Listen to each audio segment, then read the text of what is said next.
Imagine stepping out of your hotel room, ready for a day of vacation bliss, only to be confronted by police officers demanding to see your ID. Your crime? Being black in a luxury resort. This isn't fiction.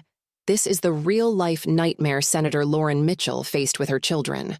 What happened next would shake the foundations of a police department and ignite a national conversation on racial profiling. Senator Lauren Mitchell stepped onto the sun-soaked pool deck of the Ocean View Resort, her children, Max and Katie, bouncing with excitement beside her. The gentle lapping of waves and soft chatter of other guests created a soothing ambiance. Lauren closed her eyes, inhaling the salty air. After months of grueling legislative sessions, she was ready for a well-deserved break. As Lauren settled into a lounge chair, she watched her children splash in the crystal-clear water. A smile played on her lips as she reached for her book, relishing the rare moment of tranquility. But her peace was short-lived.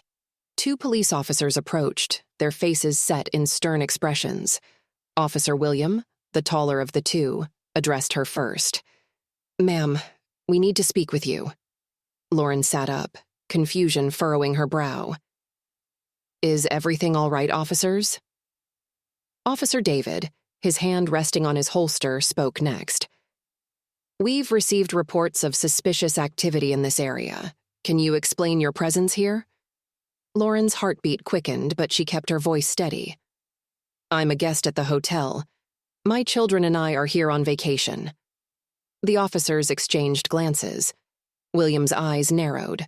"We'll need to see some identification and your room number." Lauren nodded, reaching for her bag. "Of course. My room number is 412. She handed over her driver's license, her senator's credentials tucked behind it. David spoke into his radio, requesting verification from the hotel's front desk.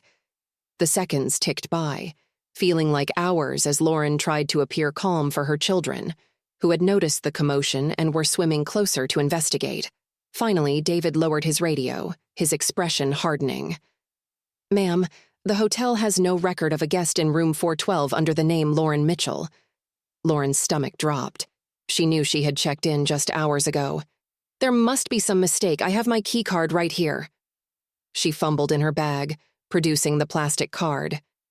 William shook his head. "I'm afraid we're going to need you to come with us.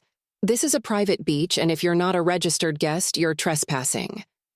As the realization dawned on Lauren that this wasn't a simple misunderstanding, she felt a mix of anger and fear rising within her. She glanced at her children, now watching wide-eyed from the edge of the pool. Lauren knew she had to handle this situation carefully, not just for herself, but for them. "Officers," she began, her voice calm but firm. "I assure you there's been an error. I checked in this morning. Perhaps we could speak with the manager to sort this out." The officers hesitated, clearly unprepared for her composed response.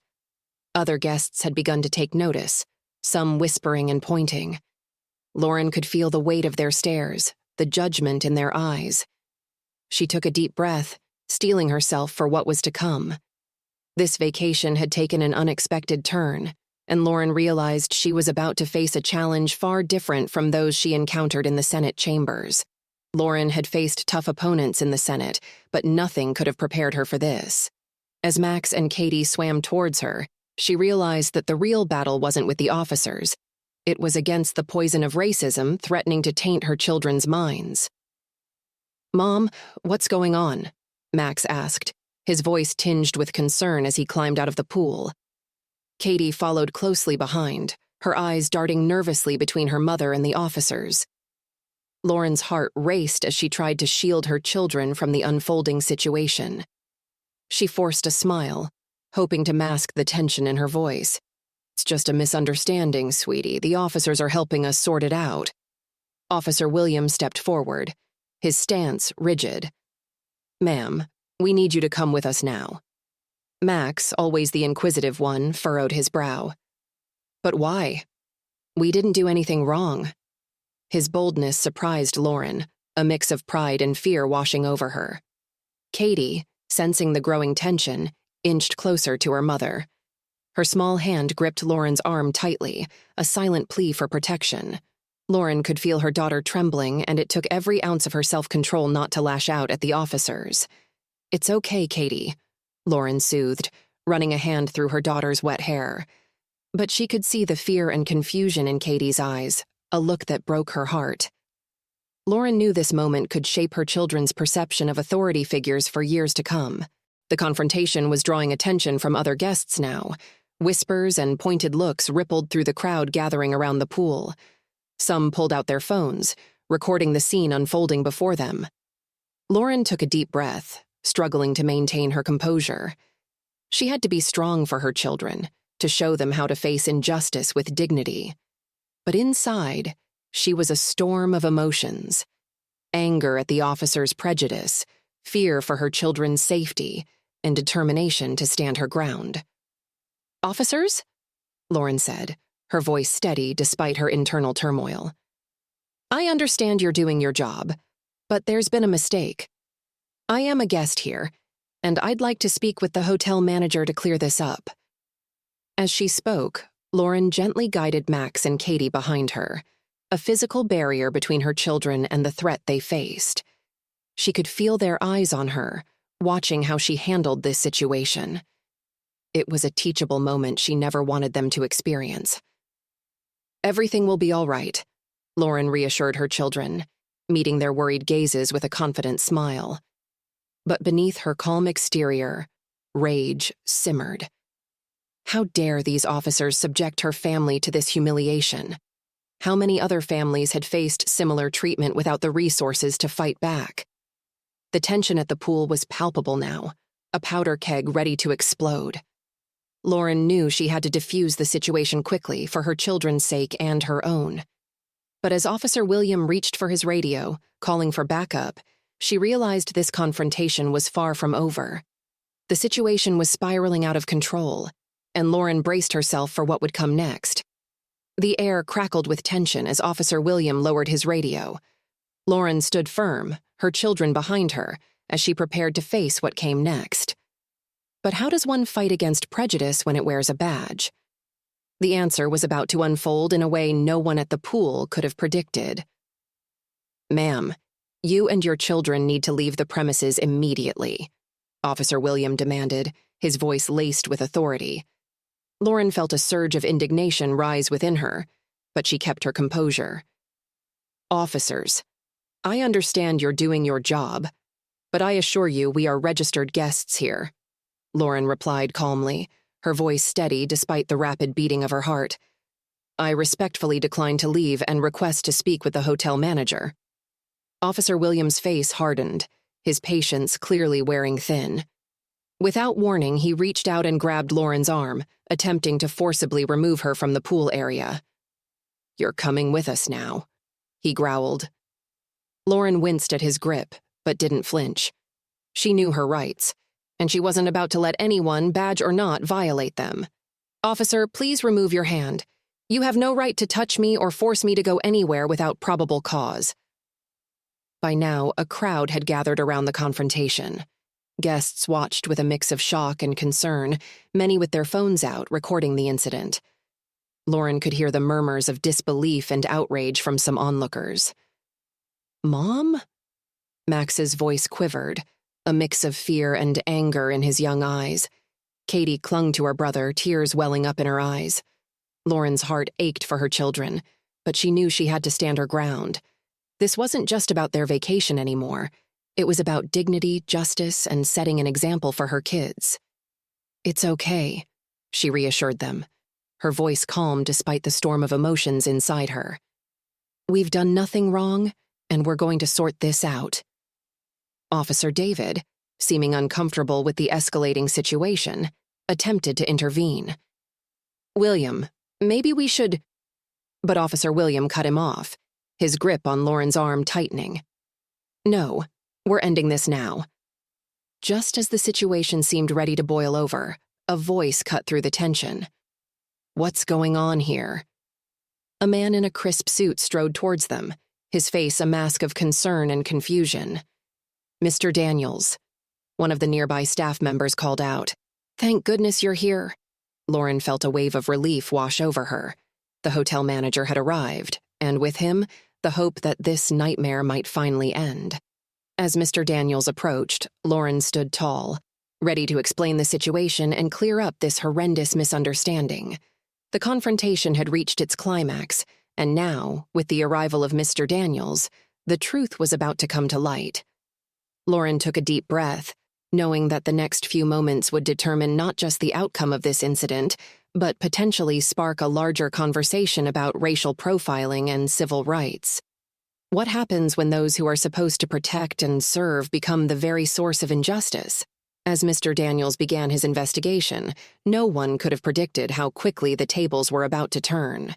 The hotel manager's arrival brought a hush over the crowd. Mr. Daniels, a man in his 50s with a calm demeanor, addressed the group. "I understand there's been some confusion. Let me check our records to clarify the situation." He pulled out a tablet and began tapping on the screen, the tension palpable as everyone waited. After a moment that felt like an eternity, Mr. Daniels looked up. "I can confirm that Senator Lauren Mitchell and her children are indeed registered guests at our hotel. They checked in this morning and are staying in room 412. His words fell like a bombshell on the gathered crowd. Officer Williams' grip on Lauren's arm loosened, his face a mixture of shock and embarrassment. Officer David took a step back, his eyes darting between Lauren and his partner. The realization of their mistake was evident in their stunned expressions. Lauren straightened her posture, her voice steady as she addressed the officers. "Gentlemen, I am Senator Lauren Mitchell. I hope you now understand the gravity of your actions today." The power dynamic shifted instantly, the officers' authority crumbling in the face of their error. The crowd murmured, some expressing outrage at the officers' behavior, others discussing the implications of a senator being racially profiled. Lauren could see phones still recording, knowing this incident would likely spread far beyond the confines of this hotel. Mr. Daniels turned to the officers, his professional demeanor tinged with disapproval. "Officers, I believe you owe the senator and her family an apology. This kind of misunderstanding is unacceptable at our establishment." Officer Williams struggled to find words. His earlier confidence evaporated. "Senator, there's been a terrible mistake. We sincerely apologize for the inconvenience and any distress we may have caused you and your children." Lauren nodded, acknowledging the apology, but her eyes conveyed that this was far from over. "Thank you, officers. I appreciate your apology, but I hope you understand that this incident goes beyond a simple misunderstanding. It speaks to a larger issue of racial profiling that needs to be addressed." As the officers fumbled through further apologies, Lauren could see the wheels turning in their minds. They knew they had made a grave error, one that could have serious consequences for their careers and their department. Lauren turned to her children, who had watched the scene unfold with a mixture of confusion and relief. "Max, Katie, it's okay now, we're going to be fine." She hugged them close, feeling a surge of determination. This incident, painful as it was, could be a catalyst for change. As the crowd began to disperse and the officers prepared to leave, Lauren knew her vacation had taken an unexpected turn. She would use her position and this experience to shed light on the pervasive issue of racial profiling.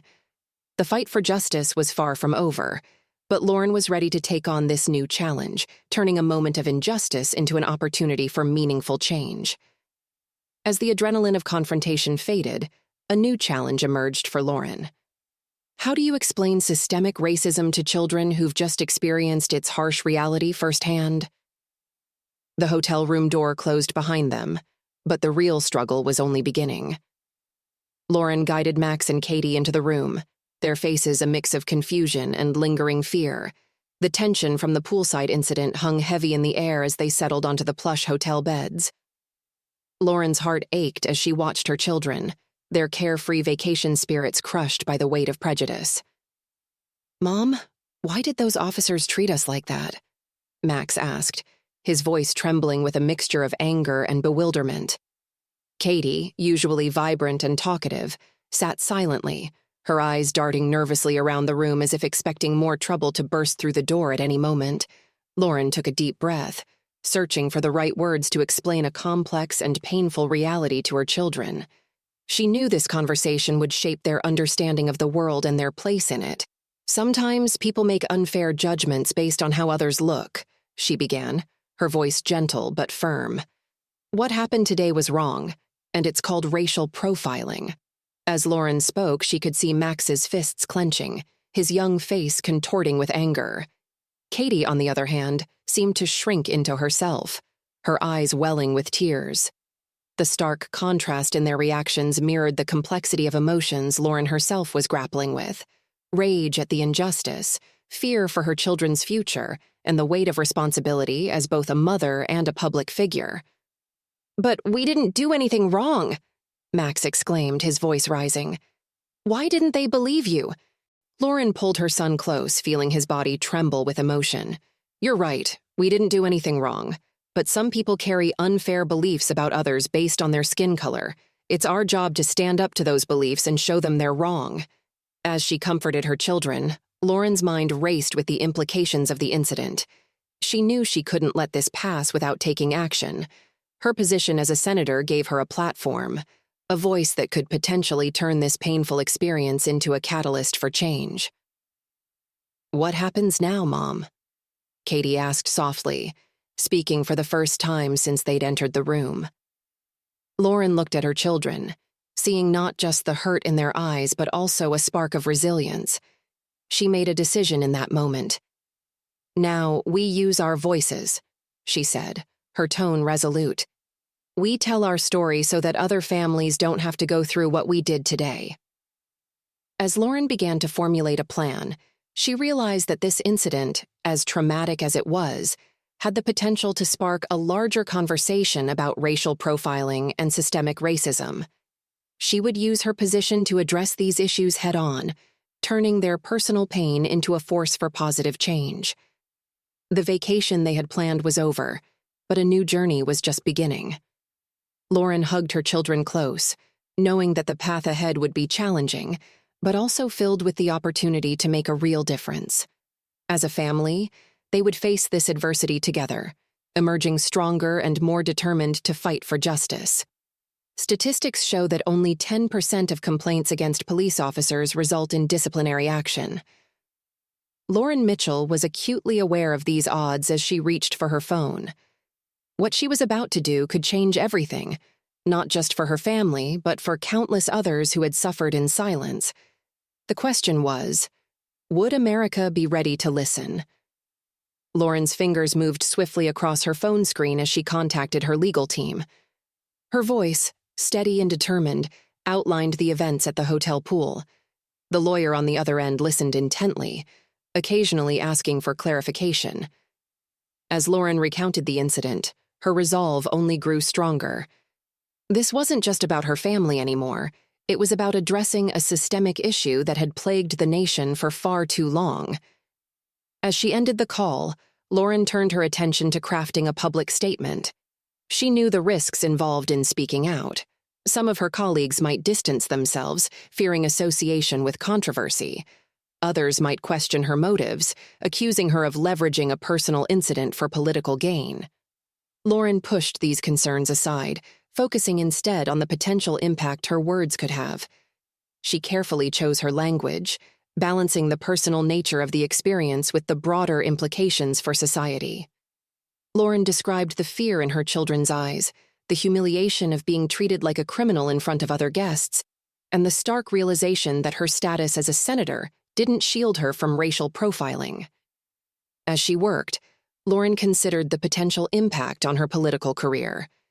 Would this incident define her tenure in the Senate? Would it overshadow her legislative achievements?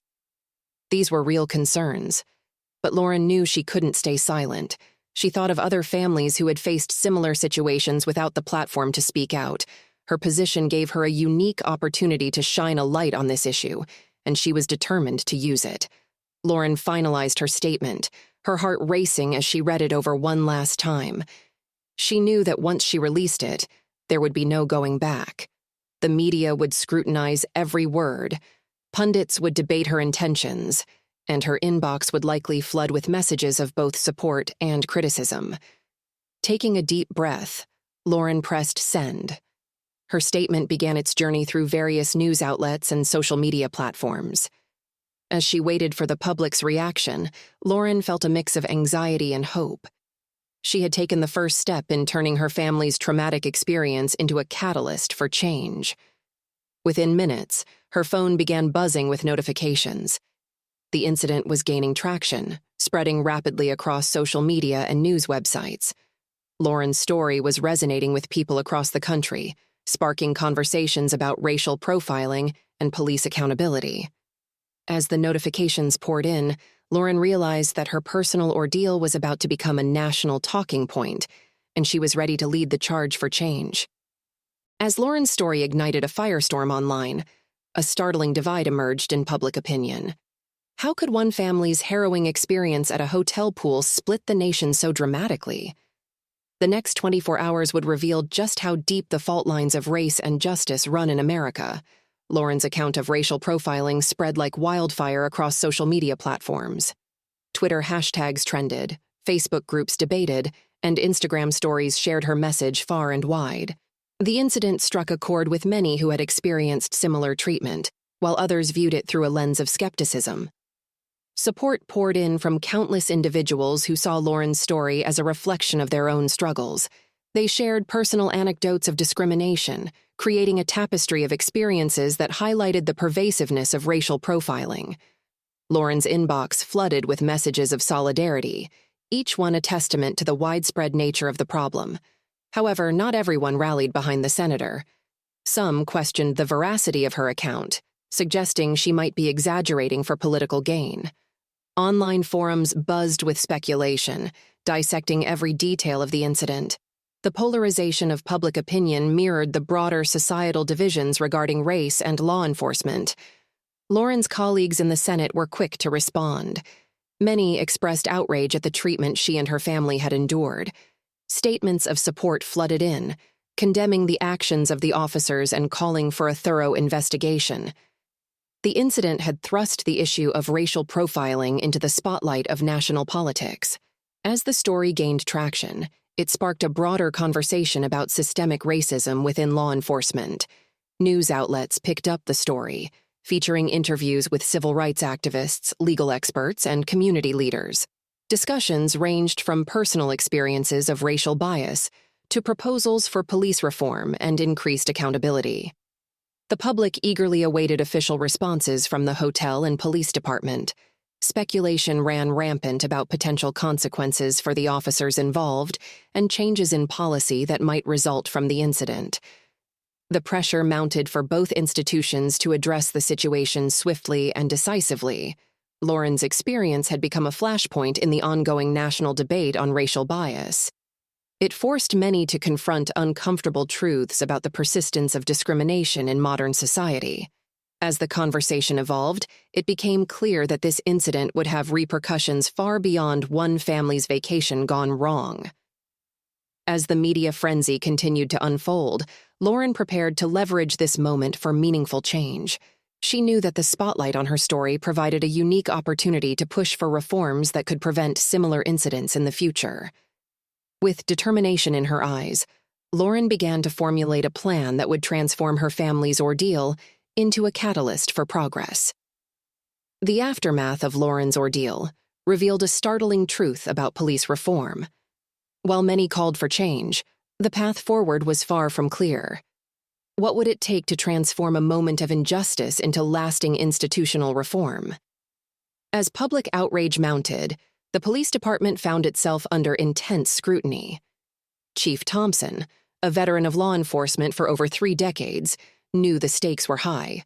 He called an emergency meeting with his top brass, their faces grim as they gathered in the department's conference room.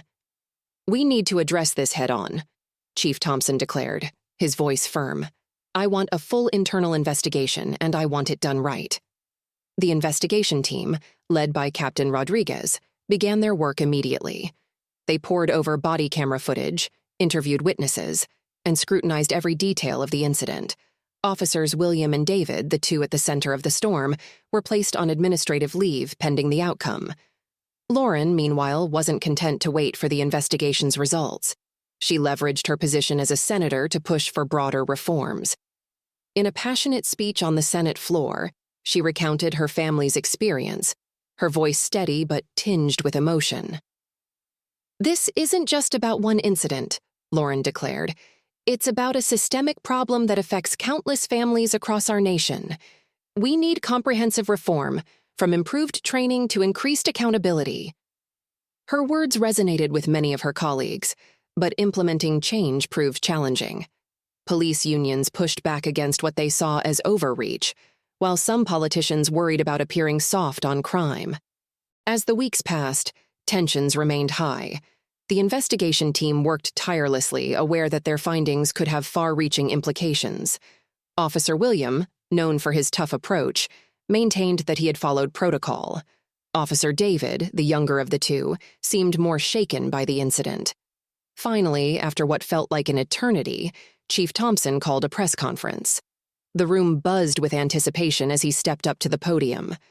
"Our investigation has concluded," he began, his face solemn. "We found clear evidence of racial bias and a failure to follow proper procedures." The chief announced that both officers would face disciplinary action, with Officer William recommended for termination. But more importantly, he unveiled a series of reforms aimed at preventing similar incidents in the future. "We're implementing mandatory anti-bias training for all officers," Chief Thompson explained. "Additionally, we're revising our policies on guest verification at hotels and other public accommodations."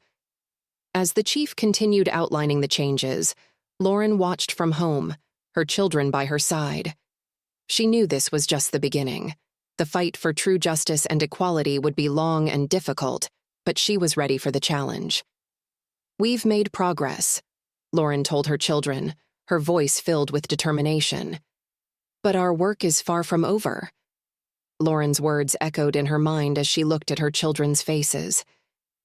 The incident had left scars deeper than she initially realized. How do you mend a family's trust in the world when it's been shattered by those sworn to protect them?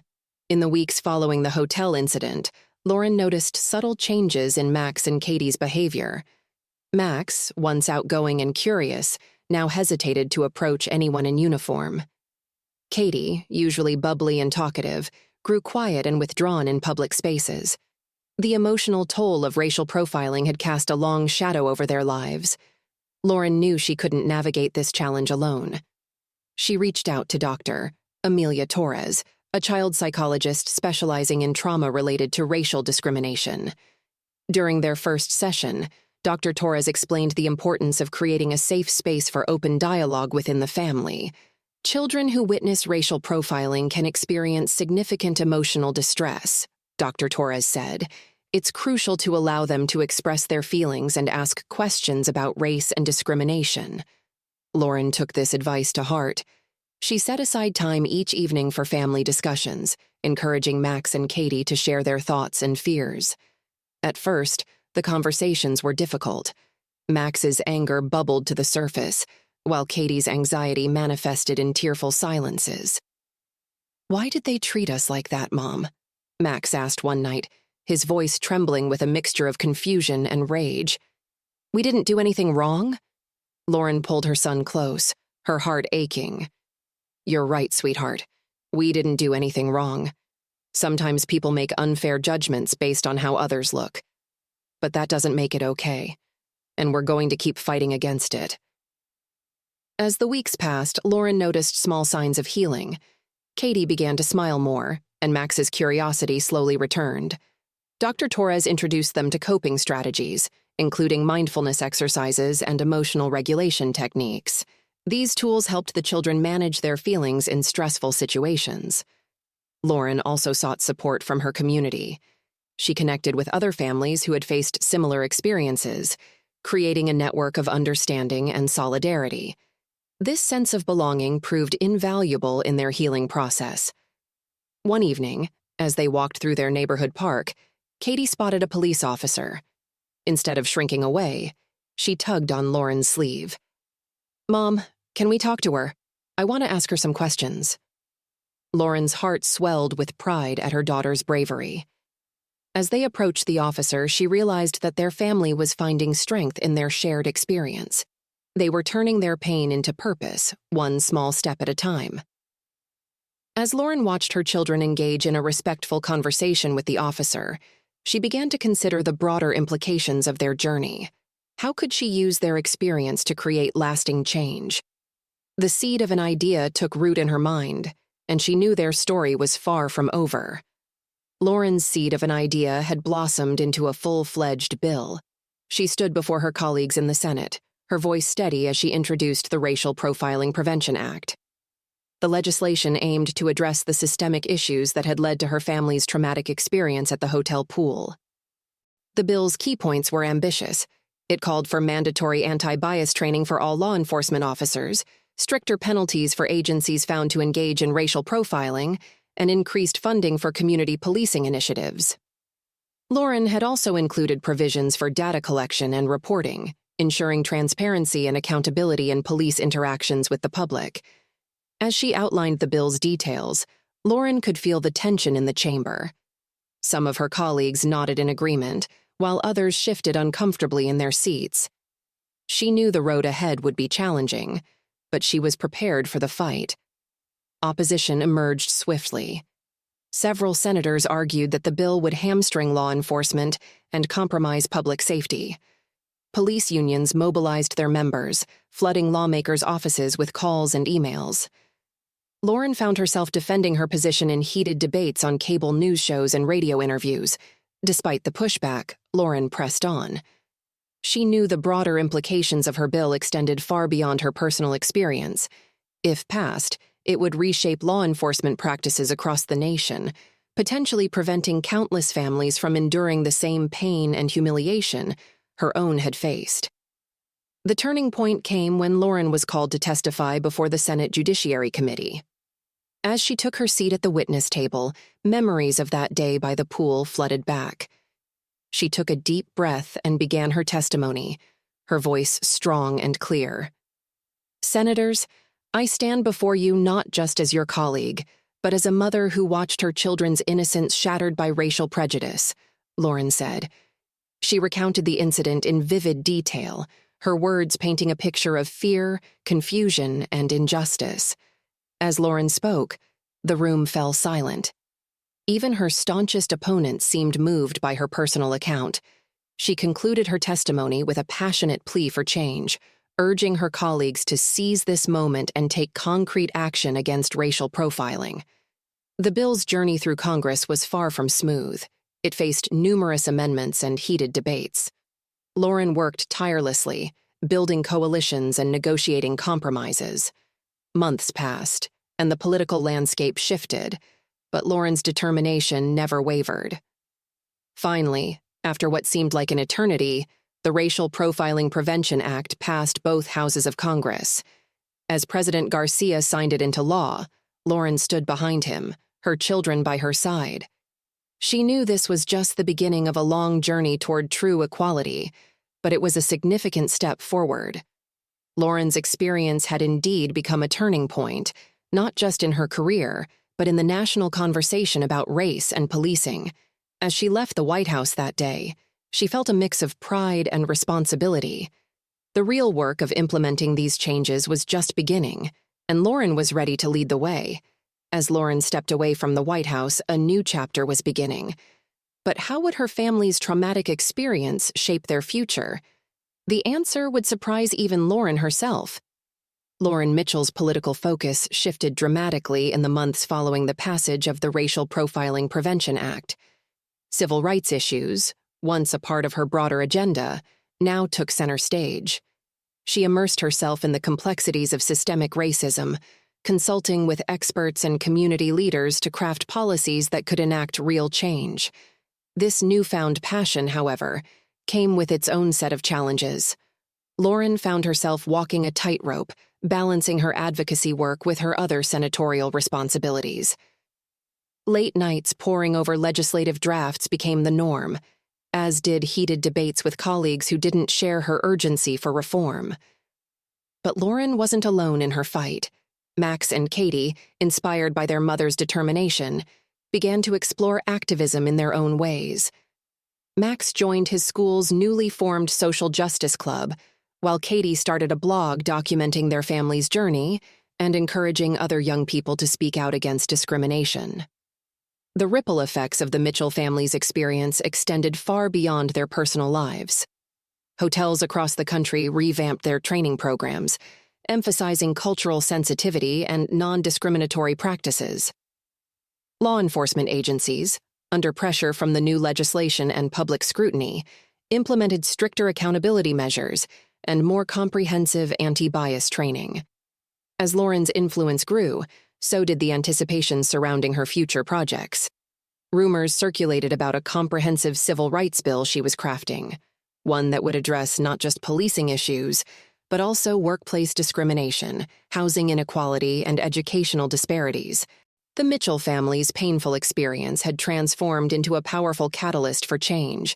Lauren, once a victim of racial profiling, now stood at the forefront of a national movement for equality and justice. Her children, rather than being defined by trauma, had found purpose in advocating for a better future.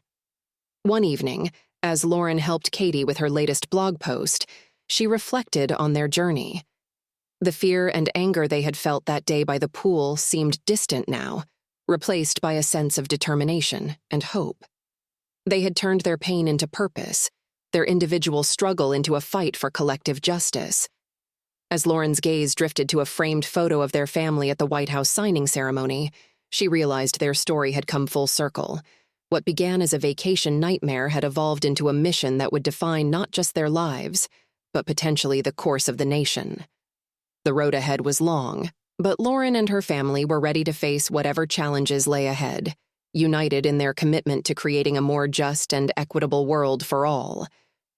Lauren Mitchell's journey from a senator on vacation to a national civil rights advocate resonated far beyond her family. Her experience became a rallying cry, igniting a movement that challenged deep-rooted prejudices in law enforcement and society at large.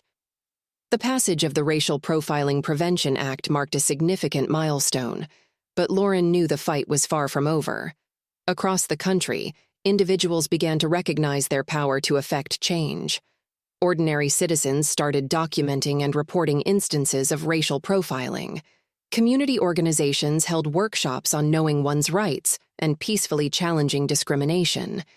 Even children, inspired by Max and Katie's activism, initiated conversations about equality in their schools. Yet the road ahead remained long and challenging.